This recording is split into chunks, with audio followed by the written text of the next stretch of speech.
In the world of NCIS, loyalty and morality are often two sides of the same coin, and director Leon Vance was forced to flip that coin in the season 23 finale, Sons and Daughters. The central mystery of the episode, the question of who wired dirty money to Kayla Vance's private threat prevention team, spirals into a complex dissection of the often blurry line between a father's love and a leader's ethics. At its core, the answer to why Vance turned to a lifeblood money trail is deceptively simple yet profoundly tragic. His daughter was tracking a conspiracy that could lead her directly into the path of violent extremists, and in his final days, the director used every weapon at his disposal, clean or otherwise, to shield her. However, the narrative reveals that his primary motivation was not corruption but a desperate, preemptive, and constitutionally impossible act of warning and protection, layered with his quiet desire to finally give her the freedom to choose her own path. The entire crisis is ignited by a series of horrifying domestic terror attacks.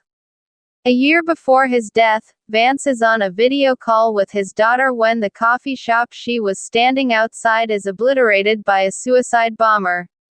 Haunted by the FBI's dismissal of it as a lone wolf act, Kayla begins an obsessive, unauthorized investigation, building a private operation to track online radicalization networks to stop future attacks. However, the money trail for this endeavor is where the path darkens. Unbeknownst to Kayla, the grant funding her operation is what Associate Attorney General Gabriel LaRoche later exposes as dirty money, illegal funds that had passed through criminal hands. It is Casey Hines who uncovers the damning forensic evidence. The last person to touch this slush fund before it was deployed was Leon Vance himself. This discovery throws Kayla into an impossible position, forcing her to shut down her entire investigation or risk implicating her deceased father in a massive financial crime. LaRoche, seeing a golden opportunity, immediately used the scandal to try and torpedo Vance's memory, suggesting publicly that the man who gave his life for his country might have been funneling dirty money to his own daughter. Given his 30-year career of unwavering integrity, the insinuation that Vance is corrupt is patently absurd to everyone who knew him. However, the NCIS team soon realizes that the truth is far more nuanced and complicated.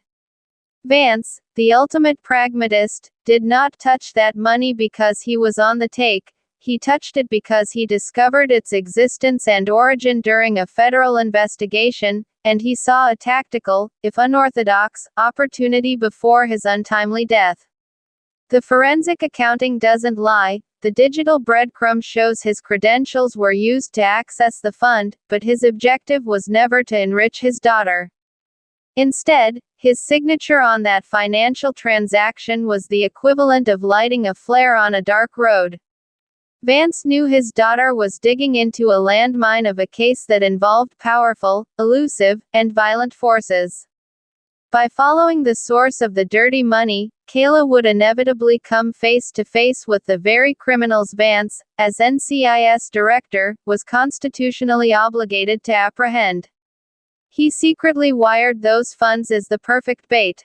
He wasn't giving her a gift. He was creating an official, trackable, and unavoidable connection between her private investigation and the official NCIS case files that would survive him.